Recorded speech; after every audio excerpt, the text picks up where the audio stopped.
Bom dia, irmãos. Irmãos, antes de entrar aqui no texto de Atos, hoje nós vamos terminar Atos 13, 42 a 52, e aí termina o capítulo 13. E aí na semana que vem nós começamos o capítulo 14, quando Paulo e Barnabé dão sequência à primeira viagem missionária e vão para a cidade de Icônio. E vamos então estudar o que aconteceu lá. Então hoje é dia de terminar o capítulo 13, e aí chegamos na metade do livro, porque o livro tem 28 capítulos, e assim vamos caminhando. Vamos então agora para o nosso texto. O nosso texto é Atos 13, 42 a 52. Vamos ler novamente então o texto, que os irmãos não esquecerem dos detalhes dele. Atos 13, 42... Vamos começar do 44 ao 52. Fala assim: No sábado seguinte, afluiu quase toda a cidade para ouvir a palavra de Deus. Mas os judeus, vendo as multidões, tomaram-se de inveja e, blasfemando, contradiziam o que Paulo falava. Então Paulo e Barnabé, falando ousadamente, disseram: Cumpria que a vós outros, em primeiro lugar, fosse pregada a palavra de Deus. Mas posto que a rejeitais e a vós mesmos vos julgais indignos da vida eterna, eis aí que nos volvemos para os gentios. Porque o Senhor assim nolo determinou. Eu te constituí para a luz dos gentios, a fim de que sejas para a salvação até aos confins da terra. Os gentios, ouvindo isto, regozijavam-se e glorificavam a palavra do Senhor, e creram todos os que haviam sido destinados para a vida eterna. E divulgava-se a palavra do Senhor por toda aquela região. Mas os judeus instigaram as mulheres piedosas de alta posição e os principais da cidade e levantaram perseguição contra Paulo e Barnabé, expulsando-os do seu território. E estes, sacudindo contra aqueles o pó dos pés, partiram para Icônio. Os discípulos, porém, transbordavam de alegria e do Espírito Santo. Muito bem, nosso esbocinho está aí, os irmãos têm aí o nosso esboço, olha ali, nós já estudamos o ponto 1, sabemos que os apóstolos pregaram em Antioquia da Pisídia, era na região sul da Turquia, já vimos o mapa, a região da Galácia. O apóstolo Paulo aqui está plantando igrejas na Galácia. E, logo em seguida, essas igrejas vão começar a se desviar por influência de falsos mestres de Jerusalém. E ele vai ter que escrever uma carta para essas igrejas. O nome da carta é Carta de Paulo aos Gálatas. Ele vai escrever, é uma carta escrita no ano 48 da nossa era, evidentemente, da era cristã. Isso significa que a viagem, então, foi por volta do ano 46, 47, essa viagem aqui. Porque ele fala que eles se desviaram muito rápido. Mas o que estamos tendo aqui é a formação das igrejas para as quais Paulo vai escrever a Epístola aos Gálatas. Então, nós estudamos que eles pregaram em Antioquia da Pisídia, diferente de Antioquia da Síria. A Antioquia da Síria foi a cidade, a igreja, que o enviou. Agora aqui ele está em Antioquia da Pisídia, que é na Turquia, na parte sul da Turquia, a região da Galácia do Sul. E ele pregando lá, houve as primeiras reações que nós estudamos, os versículos 42 e 43. Estudamos também a mudança de alvo na pregação apostólica, terminamos na semana passada. Estudamos os versículos 47 e 48 na semana passada, mostrando a mudança de alvo na pregação apostólica. Então, tudo isso nós temos estudado e temos detectado, inclusive, a teologia dessas coisas, o que emana do texto em termos vivenciais, impacto para a nossa vida, e em termos teológicos também. E hoje, então, nós vamos terminar vendo o terceiro item. Olha o que acontece aqui, ó. Os altos e baixos no avanço da pregação apostólica. Nós aprendemos com isso que a pregação apostólica, ela passa por fases boas e por dificuldades. Isso não deve nos assustar. Quando nós estudamos a Bíblia, nós somos vacinados contra uma série de reações que de outro modo nós teríamos. nós aprendemos, olha, sempre foi assim.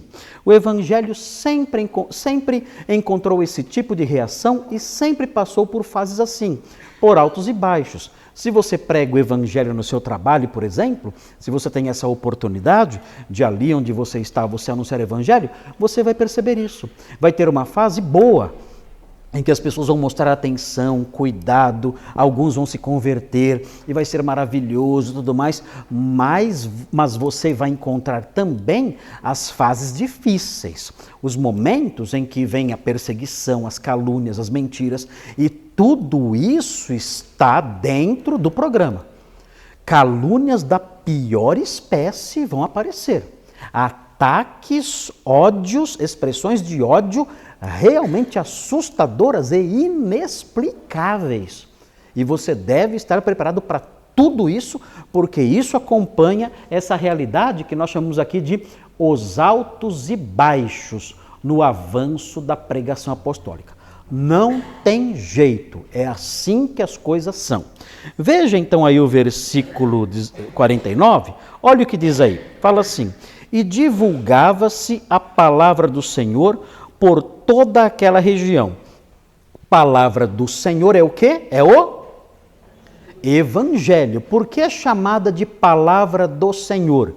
É um genitivo, já estudamos isso, é um genitivo de origem, ou seja, é uma palavra que veio isso é um genitivo de origem. Eu falo, eu sou de Atibaia, eu vim de Atibaia. Eu vim de lá, sou de origem, a minha origem é de lá, eu parti de lá. Água do poço, é água que veio do poço, é um genitivo de origem, ok? Agora eu posso falar, livro do pastor, é um genitivo de posse. Livro do pastor, o livro pertence ao pastor.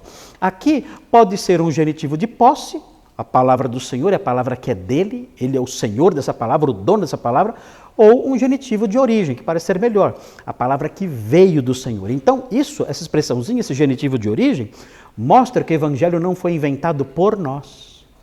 O Evangelho não partiu da nossa cabeça, não é invenção humana. O Evangelho é algo que veio do Senhor, é a única religião do mundo, do universo, que Deus inventou, entre aspas. Todas as outras foram inventadas por homens. O Evangelho não. O Evangelho foi inventado, entre aspas, na mente do Senhor, na mente de Deus. Por isso é a palavra do Senhor. O texto fala que essa palavra se divulgou por toda aquela região. Aqui a palavra região é o distrito, é o significado de região aqui, é o distrito. É toda a parte, é provavelmente toda a parte sul da Turquia. Tem o Google Maps aí? Coloca a Turquia aí. Coloca a Turquia, vai procurando aí, a gente já volta aí para ver. Quando aparecer o mapa aí do Google Maps, a gente mostra então onde era essa região aí, para que os irmãos não esqueçam. Os irmãos não esqueçam onde ficava essa região. Aqui o distrito de Antioquia da Pisídia era uma região onde ela exercia uma forte influência, porque Antioquia da Pisídia era uma cidade influente. Era uma cidade até grande para os padrões da época. Não muito grande, né? Mas era uma cidade de certa relevância na época, naquela região. Daqui a pouquinho apareceu lá já. Olha aqui, ó. Olha aí.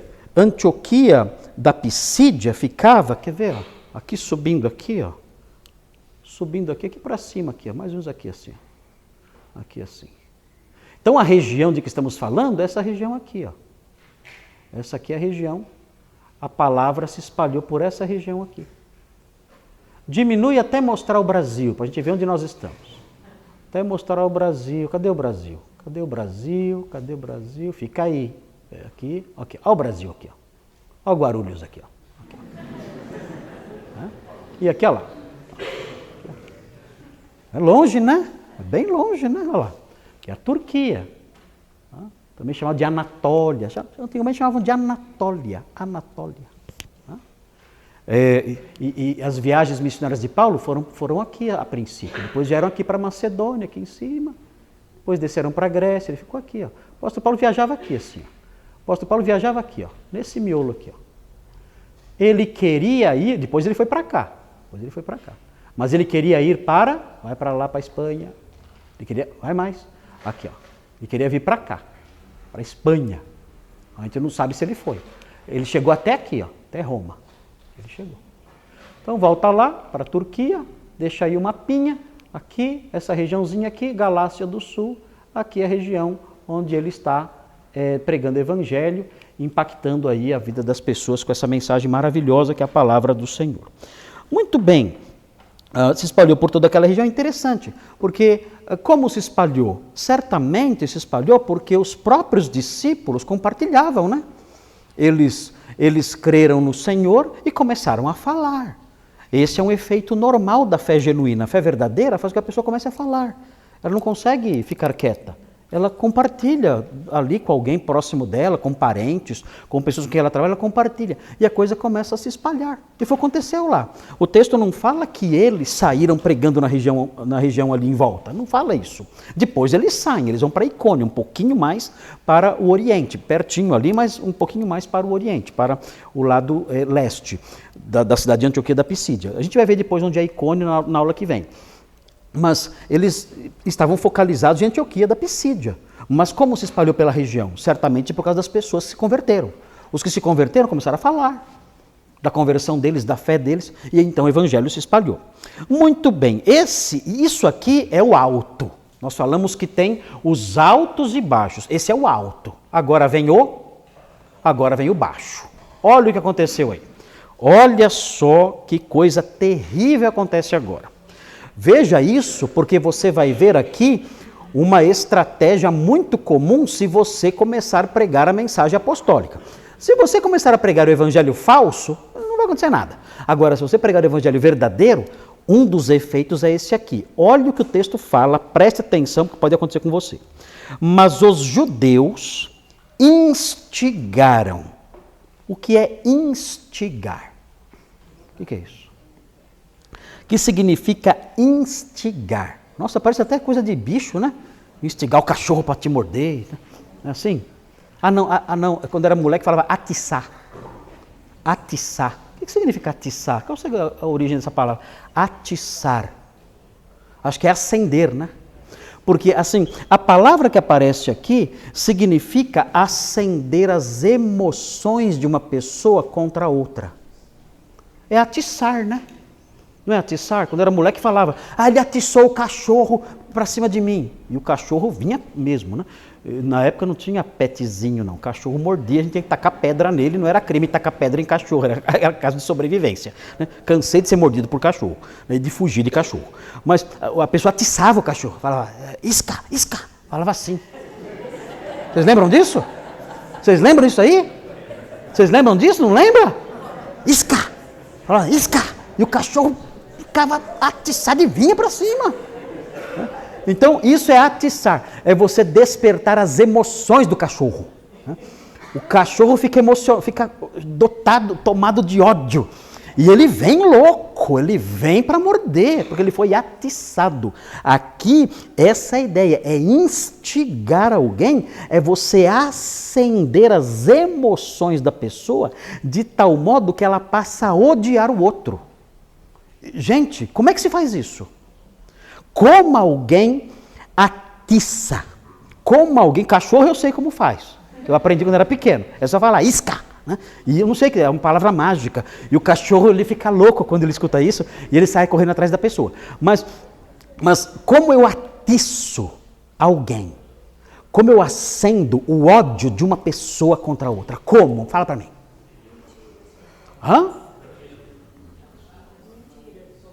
Eu começo a falar mentiras, eu começo a usar de calúnias. Exatamente, eu vou induzindo a pessoa a ter ódio de mim, do outro, como? Por meio de calúnias. Eu começo a contar mentiras sobre a pessoa. É o que hoje em dia chamam, é que hoje em dia é mais bonito. Hoje em dia falam de criar uma narrativa. É mais bonito, né? Ele criou uma narrativa. Até o mentiroso safado ficou até inteligente. Não, eu não minto, eu criei uma narrativa. Ele até se orgulha disso, que é bonito, é inteligente, que era uma narrativa. É um safado, caluniador, mentiroso, mas ele usa outra linguagem, é criar uma narrativa. Ele fala isso. Então, o que acontece aqui? Criaram uma narrativa.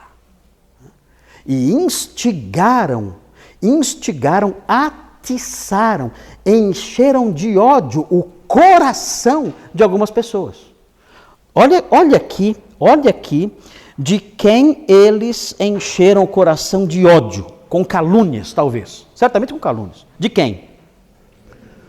De mulheres. Mulheres? Hã? Mulher gosta de fofoca? Não, né? Bom, não sei aqui, mas não foram só as mulheres, né? Não foram só as mulheres. Teve mais gente aqui também, né? Menciona aqui primeiro as mulheres. Eram mulheres, o texto fala que elas eram mulheres piedosas. Nossa, mas eram santas. Hã? Não é isso. Aqui, mulheres piedosas aqui. Lembra que eu falei para vocês que na sinagoga tinha os judeus, os prosélitos, que eram gentios circuncidados, e tinha os tementes a Deus, que eram as pessoas que frequentavam a sinagoga interessados na lei? Pois bem, as mulheres, claro, que não podiam ser circuncidadas, elas se envolviam no grupo dos tementes a Deus. Elas frequentavam a sinagoga interessadas no conhecimento da lei. Não é que aqui elas eram piedosas, santinhas, não é isso. Aqui é o sentido técnico da palavra. Elas estavam entre os gentios, que eram classificados como tementes a Deus, porque tinham interesse na lei de Moisés, mas não se tornaram prosélitos. Essas mulheres frequentavam ali a sinagoga. Os judeus as conheciam. Então, é interessante notar como Lucas, ele percebe as coisas, como historiador que ele percebe com facilidade, porque é impressionante, nos registros antigos, é impressionante notar isso, como as mulheres gentias gostavam de ir na sinagoga. Elas iam. É impressionante. Assim, o Flávio Josefo, que é o historiador que nós já conhecemos, fala disso, desse fenômeno, que as mulheres gentias gostavam muito de frequentar a sinagoga. Elas gostavam de ir. Tinha muitas mulheres gentias nas sinagogas. Teve episódio, inclusive, em Roma, com o imperador Tibério, na época do imperador Tibério, em que os judeus foram expulsos de Roma. Teve 2 expulsões de Roma, uma sob Tibério e uma sob Cláudio. Essa de Cláudio, o livro de Atos fala sobre a expulsão. Inclusive, Priscila e Áquila tiveram que sair de Roma porque o imperador Cláudio expulsou os judeus de Roma na época dele. Mas antes disso, o imperador Tibério também expulsou os judeus de Roma. E ele expulsou os judeus de Roma, de acordo com os historiadores, porque 4 judeus, sabendo da simpatia que mulheres da nobreza tinham pelo judaísmo, enganaram uma mulher chamada Fúlvia, era uma mulher de dinheiro, que tinha dinheiro, e pegaram o dinheiro dela dizendo que iam mandar o dinheiro para Jerusalém e guardaram o dinheiro para eles. Eram 4 judeus pilantras. Olha só. E a mulher, encantada com os ensinos judaicos e achando que esses 4 eram mestres do judaísmo, eram rabis, ela deu dinheiro para eles. Quando o marido percebeu isso, aconteceu aquilo que acontece quando a mulher entra para a Igreja Universal. Né? O que você fez? Você deu o nosso carro? Né? Enfim, tarde demais. Aí, o marido reclamou com o imperador, que eles eram de alta classe. O imperador fez o quê? Expulsou todos os judeus de Roma. Todos. Fora todos os judeus daqui. Todo mundo pagou o pato por causa de 4 pilantras. Expulsou. Depois eles foram voltando devagarinho, né, que tinha que vender as coisinhas deles, foram chegando, não tinha como controlar isso, não tem como. Então foram voltando. Mas isso mostra o quanto as mulheres eram atraídas pelo judaísmo. O João Crisóstomo, no 4º século, ele escreveu vários sermões contra os judeus. É assustador. Não tem em português. Mas se você algum dia acessar isso e ler os sermões de João Crisóstomo contra os judeus, meus irmãos, acho que até o Hitler ia falar assim, para com isso aí, que tá pegando pesado demais com esses judeus. Mas, irmãos, é demais. Ele desce o porrete nos judeus. A gente consegue perceber o antissemitismo surgindo na igreja nessa época, já antes tinha surgido já, mas é forte demais. E ele fala o seguinte, olha, as mulheres estão indo muito na sinagoga. Ele fala nos sermões. Ele um problema sério isso, as mulheres vivem lá na sinagoga. Então parece que havia uma atração, não sei por quê. Por que será que a mulher dos tempos pagãos tinha atração para a sinagoga? Alguém pode sugerir alguma coisa? Por quê? Por quê? Eu acho que é porque na lei mosaica a mulher é muito mais respeitada do que no paganismo. Acho que é isso. No paganismo a mulher era o quê? Um bicho, uma coisa. No judaísmo não.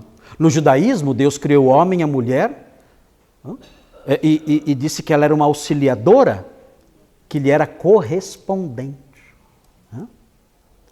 Então, havia um respeito à mulher, e há um respeito à mulher no Antigo Testamento, que nenhum lugar, nenhuma religião do mundo antigo atribuía a ela.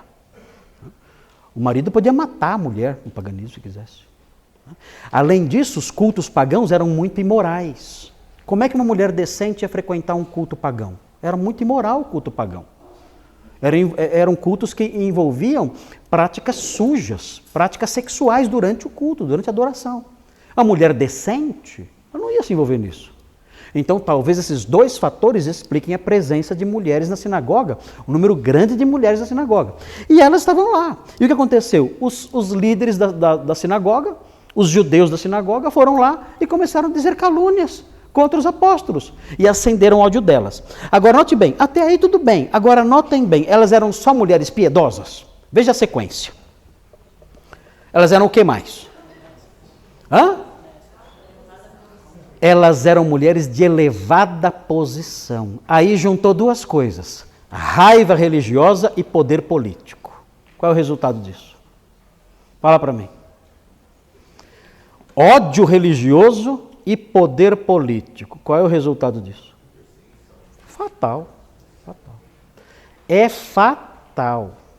Se juntar as duas coisas, ódio da religião e poder político, pode esperar. Vai ter perseguição. É por isso que nós, os cristãos, abrindo um parênteses aqui, temos que ser cuidadosos no campo da política. Se você conhece, você sabe de algum candidato, seja o que for, vereador, prefeito, o que for, que ele tem raiva do cristianismo e dos valores cristãos, não dê poder para essa pessoa. Porque isso, você não sabe onde isso pode chegar. Mas só um vereadorzinho lá. Mas só um... Você não sabe. Você não sabe. Aquela pessoa pode ter uma influência que pode prejudicar o avanço da fé. Os judeus procuraram aquelas mulheres porque eles sabiam que se elas odiassem a fé cristã, com a influência que elas tinham como sendo pessoas de alta posição, elas poderiam causar muito dano ao cristianismo. Então, muito cuidado com isso. Esse discurso, não tem nada a ver igreja com política, não tem mesmo, não tem mesmo. E nós não temos que nos envolver com essas coisas. Mas nós temos que saber, ódio religioso casado com poder político, quem paga o pato é a gente. E foi o que aconteceu aqui. Olha como isso é verdade quando você vê a sequência. Quem mais, além das mulheres, foram instigados? Quem mais? Os principais da cidade. Quem eram os principais da cidade? Os magistrados, os juízes ali. Já pensou você ter um juiz no Brasil que tem raiva do cristianismo? Nós estamos fritos, se isso acontecer algum dia.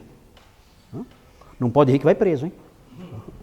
Gente, isso aqui, esse poder político na mão desses homens, somado ao ódio contra o cristianismo, vai ter reflexões, vai ter reflexos na vida da igreja. E aqui acontece isso. Os principais da cidade, olha o que eles fizeram. Diz aí o texto. Somou ódio religioso com poder político. Resultado, levantaram perseguição contra Paulo e Barnabé. Aqui não dá detalhes, de como isso aconteceu. Aqui não dá detalhes de como isso aconteceu. Só fala que teve perseguição. Note, na sequência, fala que levantaram perseguição contra Paulo e Barnabé, expulsando-os do seu território. A perseguição chegou a esse ponto de expulsar a pessoa. A pessoa foi banida, foi cancelada, foi banida, foi expulsa do território. Vocês não vão mais ouvir essa pessoa falando aqui. O apóstolo Paulo e Barnabé não serão mais ouvidos aqui. Eles serão expulsos e não poderão mais entrar aqui nessa cidade. Foi a medida que tomaram. Agora, nós não sabemos se foi só isso. Só se chegaram para eles e disseram, olha, vocês têm que ir embora daqui. Não sabemos. Parece que o problema foi maior. Parece por quê? Porque vários anos depois, o apóstolo Paulo lembrou desse dia. E ele escreveu. E o que ele escreveu dá a entender que a perseguição foi pesada. Não foi só chegar e falar, vai embora. Não foi só isso aí, não.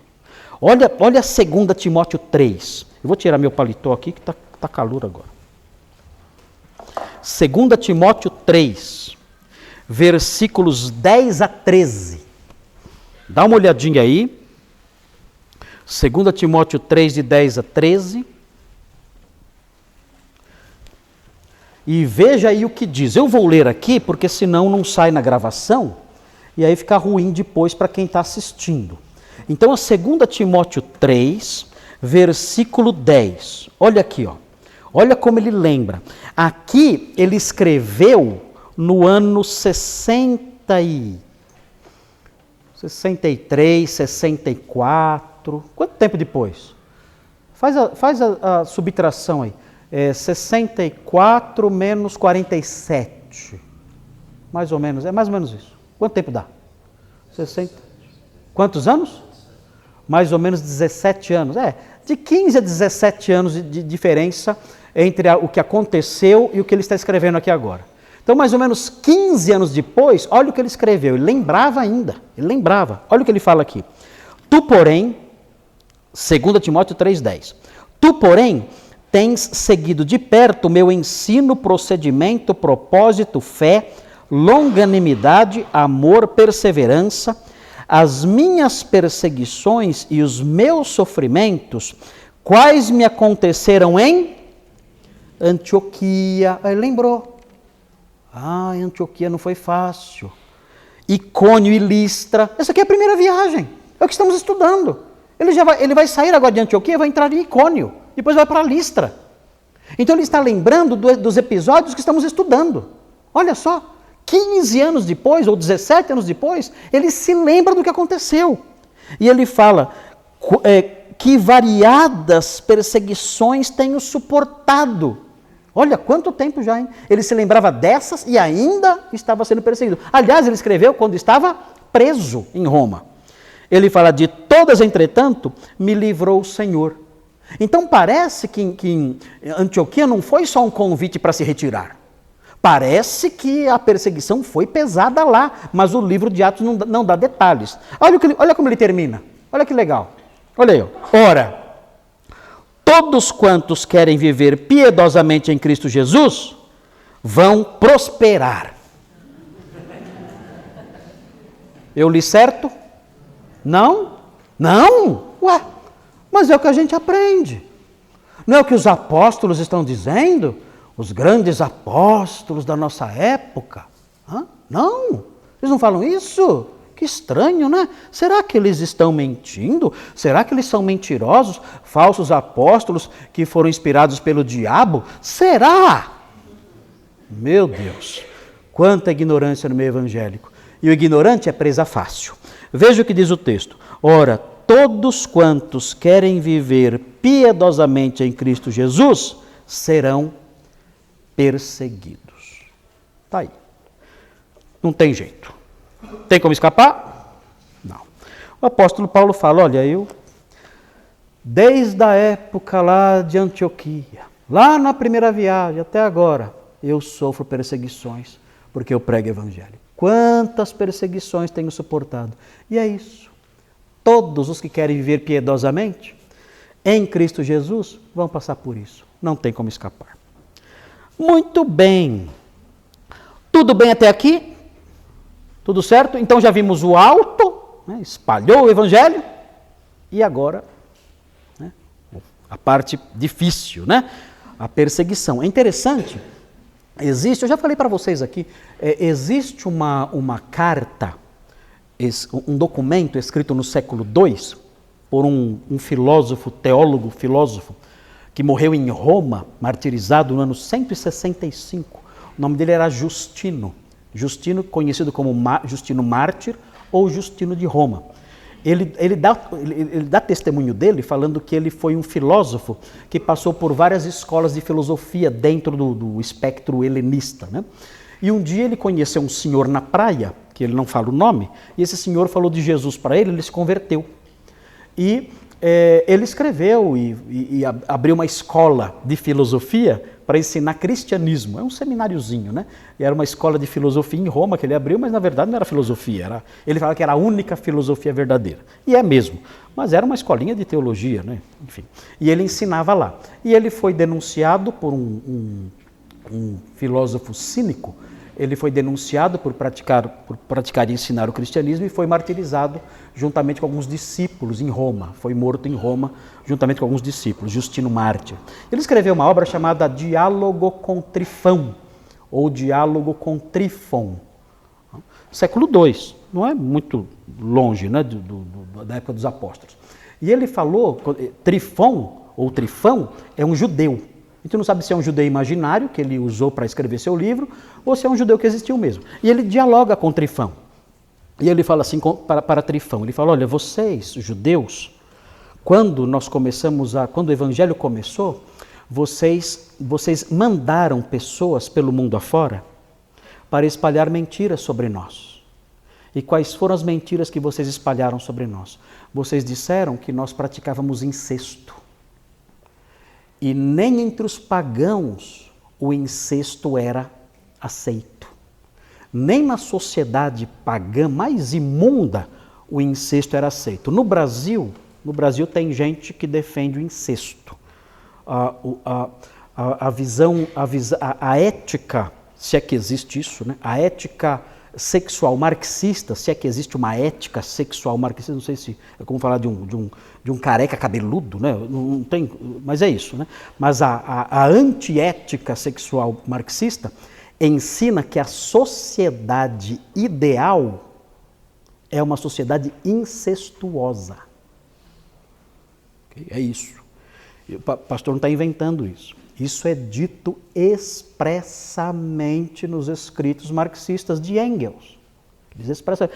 A sociedade ideal, ela é matriarcal e incestuosa.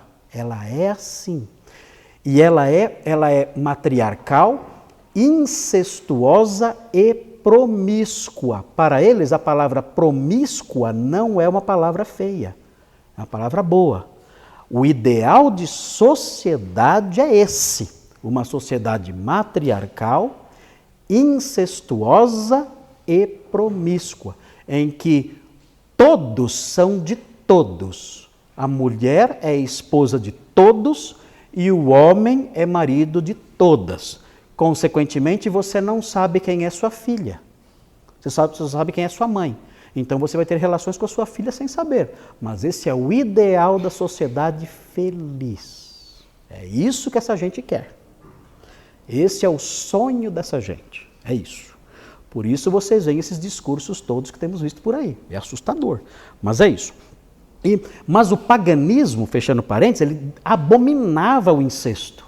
E então os judeus, segundo Justino de Roma, saíram espalhando pelo mundo afora que os cristãos praticavam incesto. E mais, diziam que os cristãos também, num dado momento, como eles celebravam a ceia em separado, a gente chamava isso foi chamado mais tarde de disciplina arcana, era tomar a ceia separado dos incrédulos.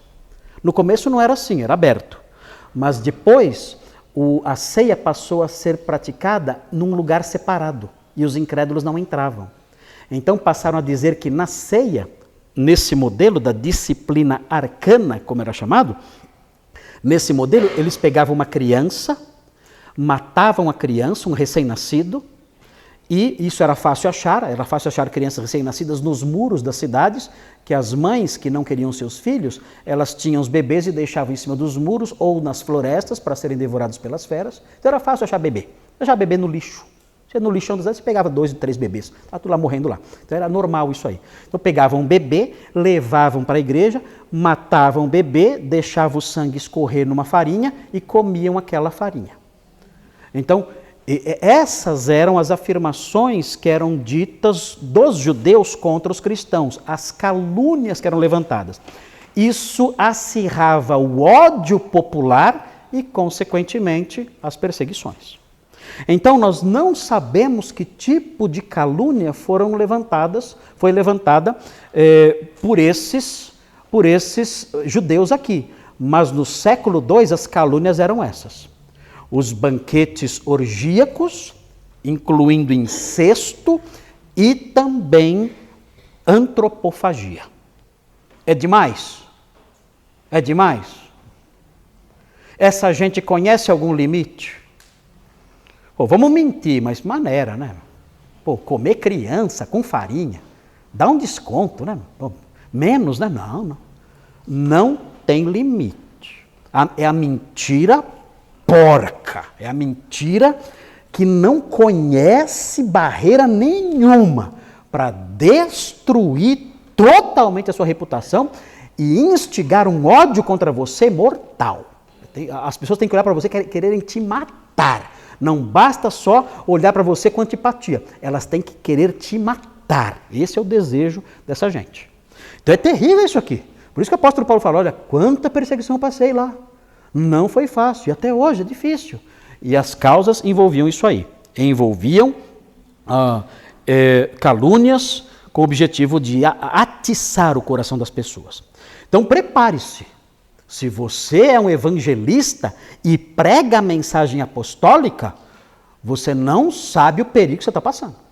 Porque vão inventar coisas de você que você não vai acreditar. Não é possível. Isso não. Aí não dá.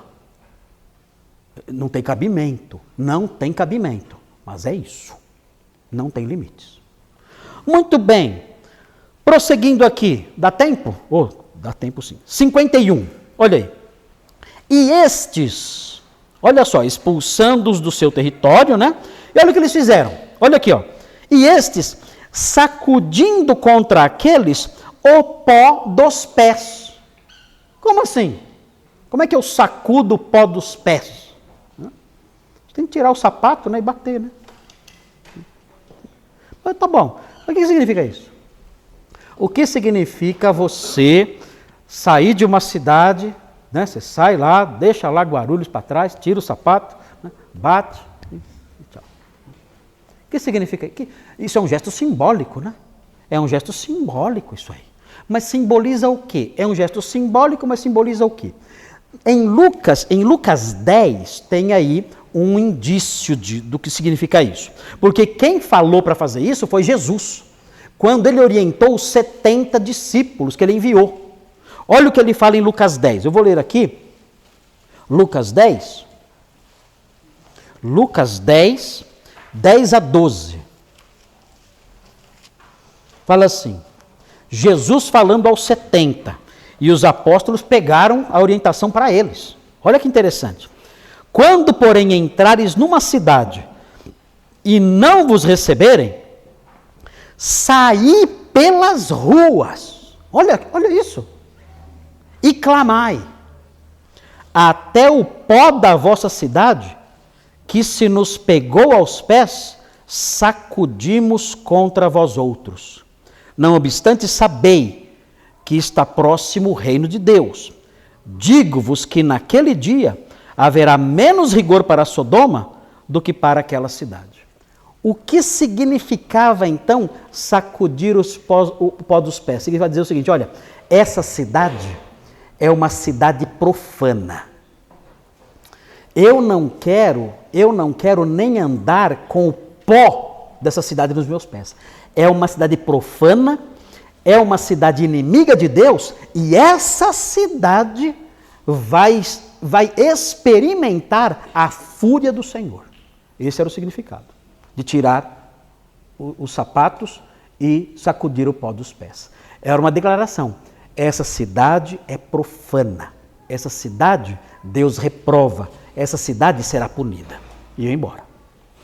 Por que isso? Porque isso nesse contexto é mais forte. Pelo seguinte, quem fazia isso quando ia viajar e voltava para o país dele?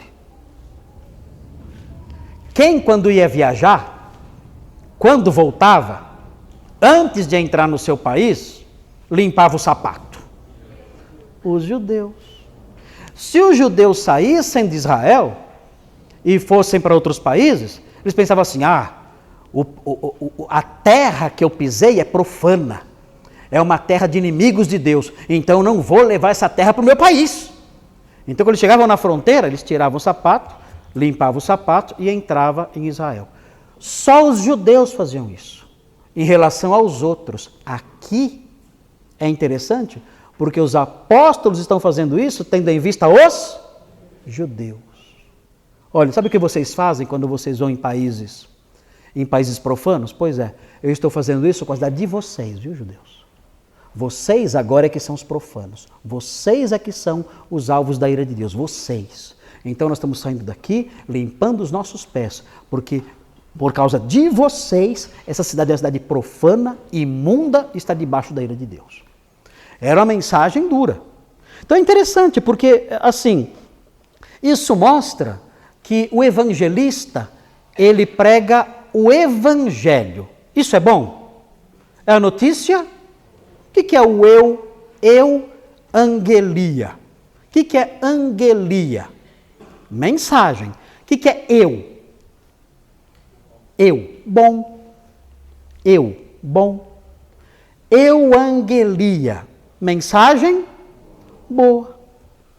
E por que a mensagem é boa? Porque fala do perdão de pecados, do amor de Deus. É a euangelia. É o evangelion. É o evangelho. Então, por isso é boa. Porque fala do perdão, do amor de Deus. Agora, os apóstolos, depois que eles pregaram o evangelho e foi rejeitado, a mensagem era boa? Agora não, né? Quando eles tiraram os sapatos e limparam o pó, aí havia uma mensagem ruim. Não era mais o evangelion, era outra mensagem. A mensagem era a seguinte: essa cidade profana, Deus vai punir um dia. Tchau, estou indo, abraço, já fiz o que tinha que fazer. A última palavra aqui para vocês é essa. Não é mensagem de perdão, é mensagem de juízo. Tchau, passem bem. Já pensou? Você teria coragem de fazer isso como evangelista? Chegar para a sua família e falar isso? Já fez isso? Já pensou? Vou chegar e falar assim, olha, eu preguei para vocês o evangelion, as boas novas de perdão. Eu preguei para vocês. Eu anunciei a vocês uma mensagem linda da substituição de Jesus, o Filho de Deus, que veio aqui e morreu substitutivamente pelos nossos pecados. E eu ensinei vocês de que se vocês crerem nele, vocês serão perdoados e terão uma herança com Deus e uma vida eterna numa nova criação. Tudo isso eu apontei para vocês. Vocês zombaram, vocês atacaram, vocês me caluniaram, vocês me perseguiram, vocês se tornaram meus inimigos. Então agora a minha mensagem é outra. Agora não é mais o evangelion. Agora a minha mensagem é outra. O que eu vou dizer para vocês agora é que a ira de Deus está sobre esta casa.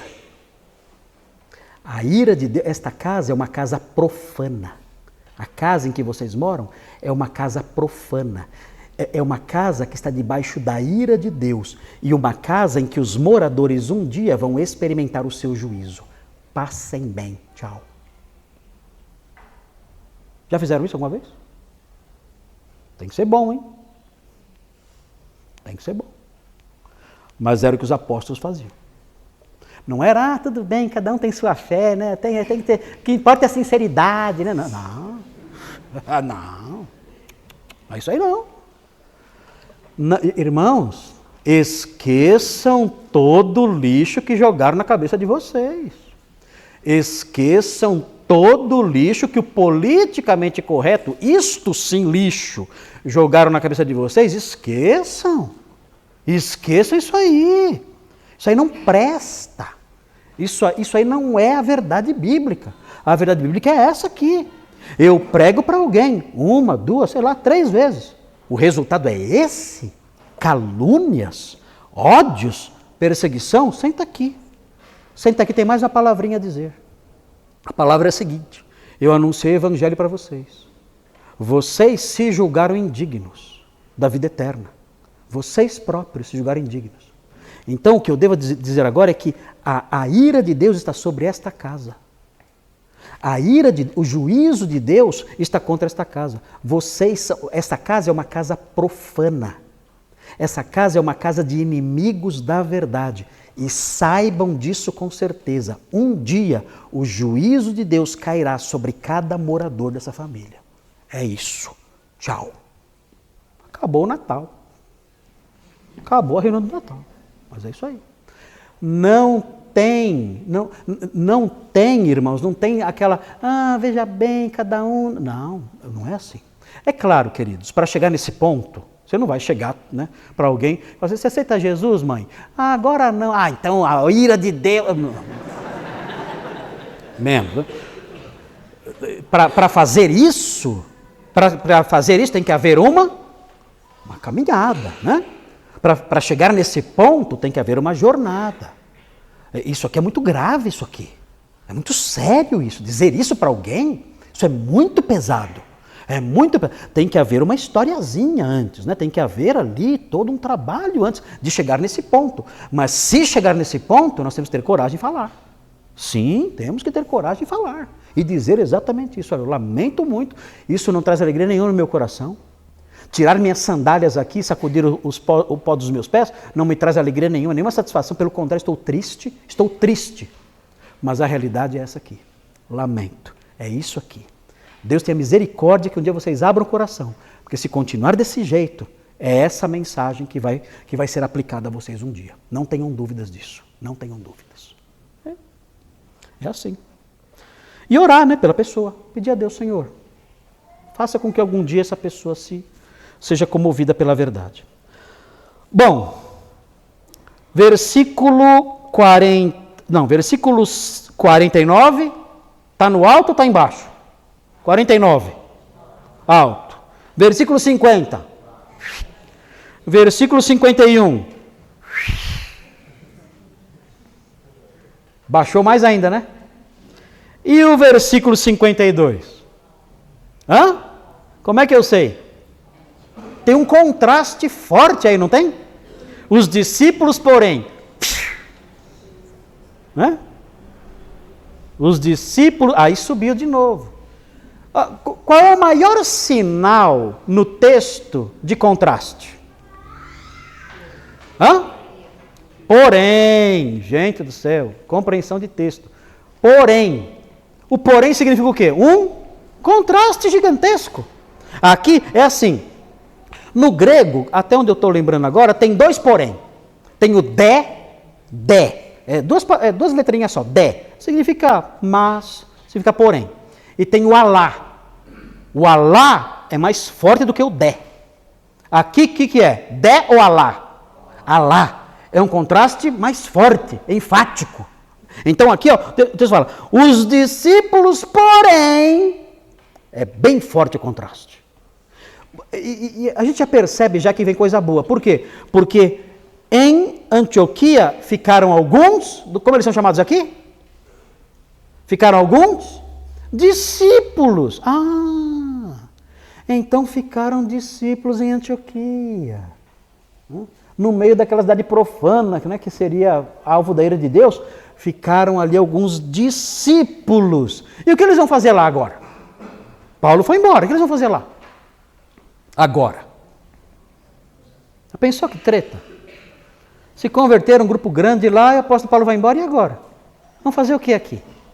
Vamos reunir, fazer um louvor aí, pegar um violão, comer pipoca. O que a gente vai fazer? Tinha igreja lá? Paulo falou assim: procura uma igreja evangélica, procura uma igreja calvinista, reformada. Tinha isso? Não. E agora? Paulo vai embora e, meu Deus, né? Agora, o que vai acontecer? A gente sabe, é muito legal isso, a gente sabe, se você olhar o capítulo seguinte, a gente vê que o apóstolo Paulo voltou, né? Então, olha o que acontece no capítulo seguinte. Olha que legal, acho tão legal isso aqui. É bonito ver isso aqui. Olha só, capítulo 14, olha só, versículo 21, olha só. Eu estou no livro errado aqui. É Atos 14, presta atenção aí. Atos 14, veja aí o versículo 21, olha aí. O texto fala assim, eles estavam em Derbe, e pregaram o evangelho em Derbe. Tudo pertinho de Antioquia. Pregaram o evangelho em Derbe. Agora olha o que eles fazem aqui, 21. É a mesma viagem, tá? É a mesma viagem. E tendo anunciado o evangelho naquela cidade, Derbe, e feito muitos discípulos, o que eles fizeram? Voltaram o caminho reverso. Para Listra, Icônio e... voltaram. Mas era perigoso, tinham sido expulsos. Eles voltaram. Mas olha o que eles fizeram lá. Olha só o que eles fizeram lá. Presta atenção. Fortalecendo a alma dos discípulos, exortando-os a permanecer firmes na fé, que era um ambiente pesado, e mostrando que através de muitas tribulações nos importa entrar no reino de Deus. Então, eles fizeram um trabalho de aconselhamento e fortalecimento.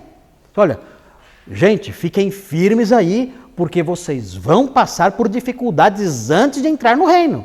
Agora, olha o 23, que legal, é o que eu mais gosto. Olha que legal o 23. Isso foi fantástico, olha só.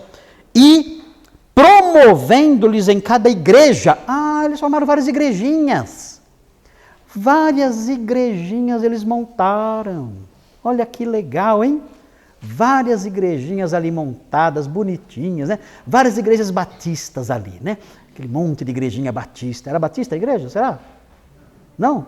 Será que era presbiteriana, será? Não tinha na época, né? Eram igrejas cristãs, né? Não tinha denominações na época. Então aqui nós temos a igreja cristã de Antioquia. Em diversos núcleos, foram várias congregações que abriram. E olha o que eles fizeram, eles foram além, vejam. E promovendo em cada igreja a eleição de presbíteros. Quem eram presbíteros? Na época, hoje em dia não, né? Mas na época a palavra presbítero, a palavra bispo e a palavra pastor era o mesmo cargo.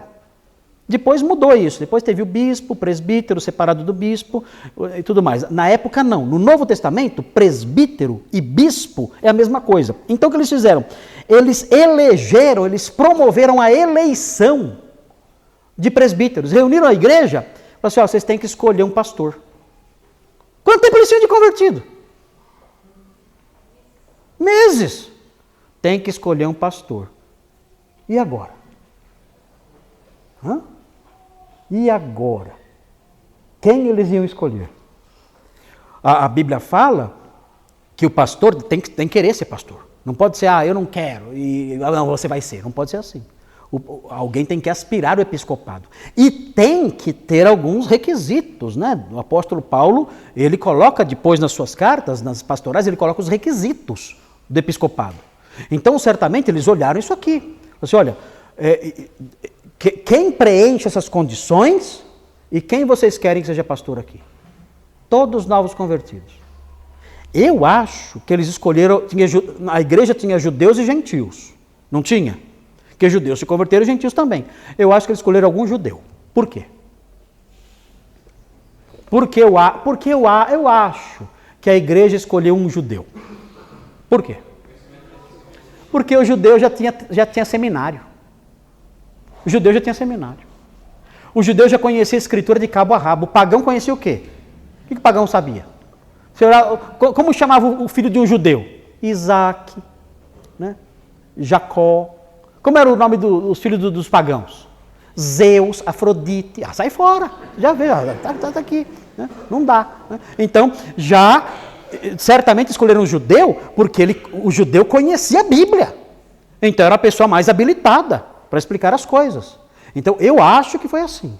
escolheram pastores assim. Então formaram-se igrejas lá, com esses discípulos. Muito legal isso aqui, é muito legal. As primeiras igrejas lá.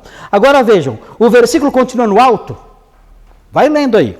Os discípulos, porém, continua no alto. Vê, transbordaram de alegria. Era uma igreja triste no meio daquela cidade ruim ou era uma igreja alegre? Uma igreja alegre. Por quê? A cidade era ruim. A cidade era suja. A cidade era inimiga. Por que eles eram alegres? Por quê? Quem sabe? Hã?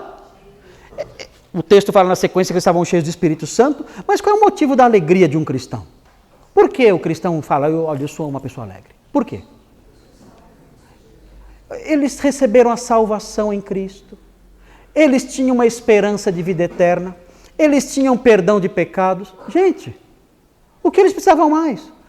Davi escreveu assim, olha, bem-aventurado é aquele cujas iniquidades são cobertas.